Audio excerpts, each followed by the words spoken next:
देंगे। एक तीर एक कमान आदिवासी।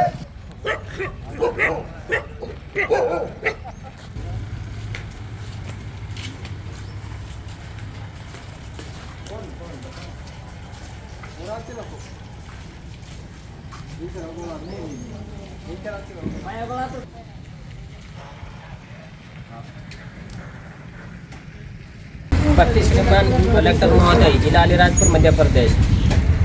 श्रीमान विभागीय अधिकारी चंद्रशेखर आजाद नगर, जिला अलीराजपुर, मध्य प्रदेश। विषय: आम्बुआ से गुजरात बॉर्डर तक नेशनल हाईवे 56 रोड निर्माण में पीड़ित परिवारों को मिलने वाले मुआवजे के संबंध में।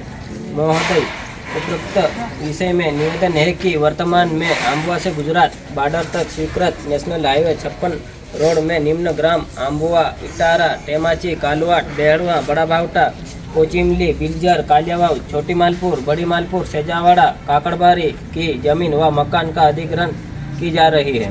महोदय जी, उक्त क्षेत्र 5वीं अनुसूचित धारा 244(1) के अंतर्गत आता है, जिसमें आदिवासी समाज कई वर्षों से निवास कर रहा है।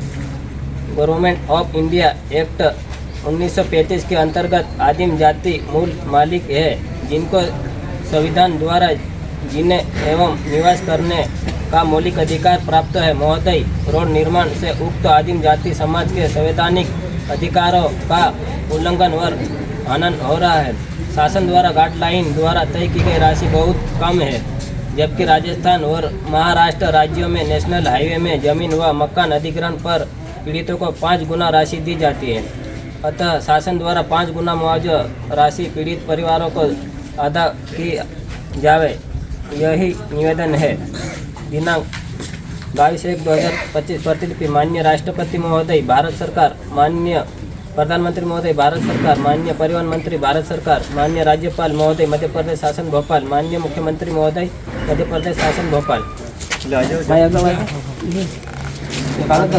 आपके चैनल को सबसे पहले जोहार, जिंदाबाद।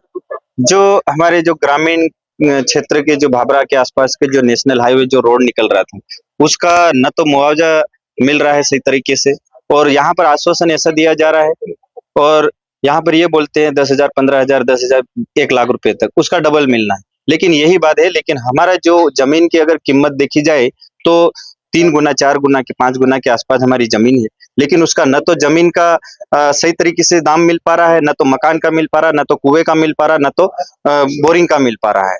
ये और जमीन का और प्लाट का उसका भी कुछ नहीं मिल पा रहा है। तो हमारा यही कहना है, अगर हम आज जो ज्ञापन आवेदन पत्र दिया गया है, लेकिन अगर ये नहीं होता है तो हम जब 15 से 20 दिन के अंदर अगर नहीं हमको सही तरीके से मुआवजा नहीं मिलता है, तो हम एक हाई कोर्ट में भी जाएंगे याचिका लिए, और उसको पूरा रोड को रोकने की कोशिश करेंगे हाई कोर्ट के माध्यम से।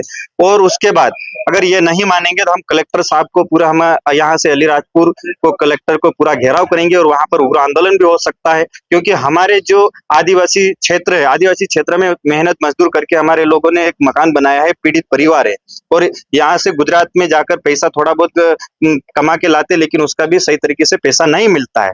तो हम इसके लिए यहाँ पर आके खड़े रहे हैं, लेकिन उसका कहीं से कहीं हमारे का मुआवजा और यहाँ की सरकारी वैल्यूएशन भी कुछ नहीं बता रहे हैं। लेकिन यहाँ के प्रशासन और शासन को मिलकर हमारे जो लोगों का अगर ध्यान आकर्षित करके हमारे लोगों को अच्छा से अच्छा मुआवजा मिले, या मुआवजा नहीं दे पाए तो हमारी जो जमीन और जो मकान है, आप मकान बना के दे दीजिए, या फिर हमारी जो जमीन जितनी जा रही है इतनी हमारे को दूसरी जगह जमीन दे दीजिए, तभी हमारे लोगों को और आने वाली पीढ़ी वहां पर रह सके।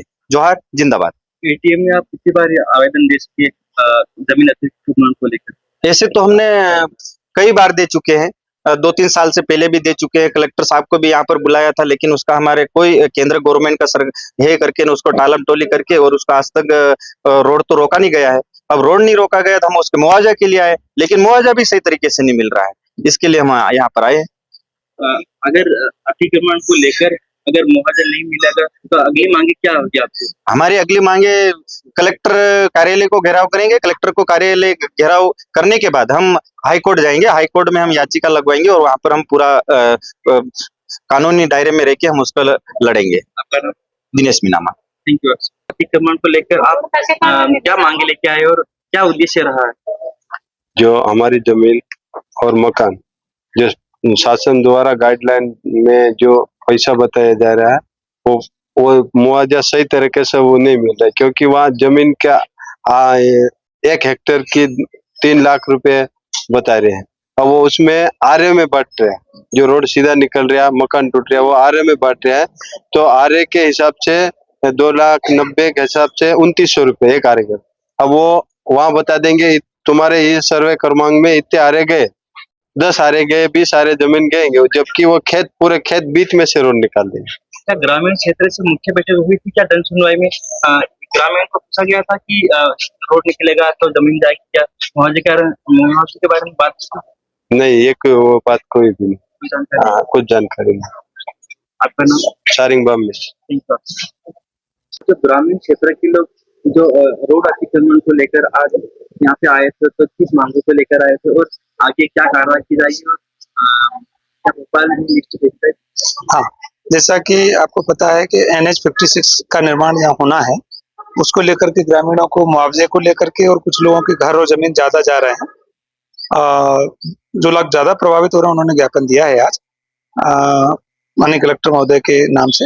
हम ज्ञापन कलेक्टर साहब को पहुंचा देंगे, और ये लोग व्यक्तिगत रूप से मिलकर भी मैडम को अवगत करा दिया था, और जो भी उचित होगा जनहित में भी होगा, और NH निकलना ये भी विकास के लिए है, दोनों काम जरूरी है, तो इसमें जो भी उचित कार्रवाई होगी वो की जाएगी। ग्रामीण क्षेत्रों का ये भी कहना है कि अब तो पहले से जानकारी नहीं दी गई थी रोड अतिक्रमण को लेकर। नहीं, ऐसा नहीं है। एक्चुअली ये NH कब घोषित हुआ था, बहुत पहले, तब से लोगों को पता था। हाँ, ये हो सकता है कि सामान्य नागरिकों को नहीं पता हो, लेकिन इस तरह का सर्वे हुआ होगा जब मैं था नहीं यहाँ, तो जानकारी होगी कि NH निकल रहा है यहाँ से। जानकारी से निकल के ये भी आया है कि कई लोगों का मकान जा रहा है, कहीं का बोरिंग जा रहा है, और कई लोगों का अलग अलग घर भी जा रहा है, तो उनका ये कहना कि उनको मुआवजा कैसे मिल पाएगा? देखिए, सबकी गाइडलाइन तय है, जमीन की गाइडलाइन है, उसके अनुसार मुआवजा मिलेगा, जो नियम है।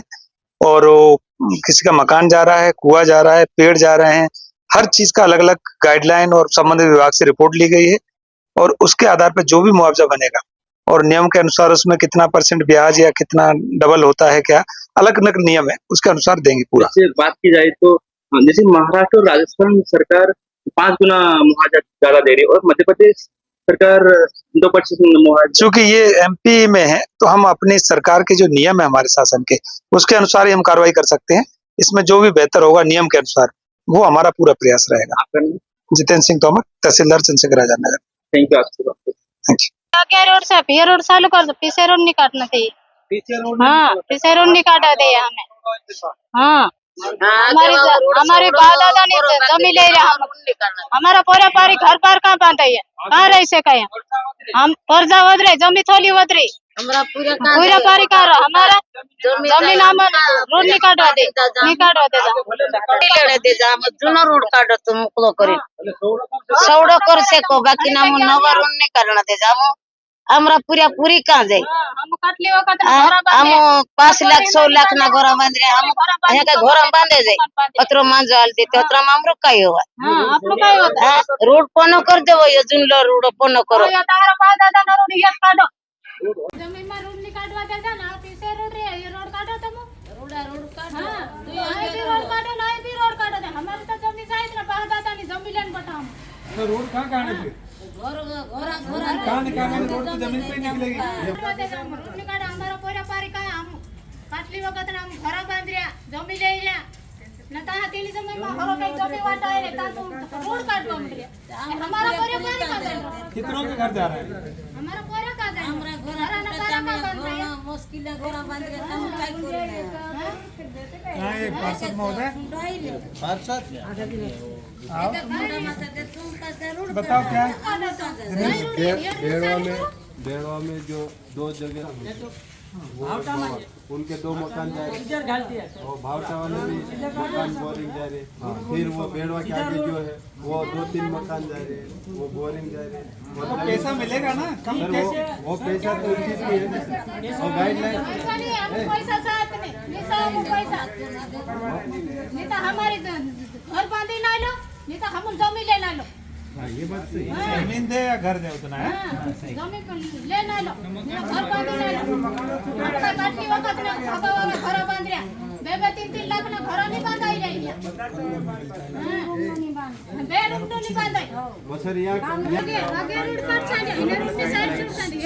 इसमें क्या गाइडलाइन थोड़ा हमें भी देखो होना चाहिए क्योंकि इन लोगों को यही नहीं पता है। उस पर वो है, मैं पूरी साइड बता दूंगा IGR और गाइडलाइन, तो वो तो कोई भी देख सकता है। यहाँ की गाइडलाइन मैक्सिमम में 2,80,000 बिल्डर शहरी क्षेत्रों के लिए है ना।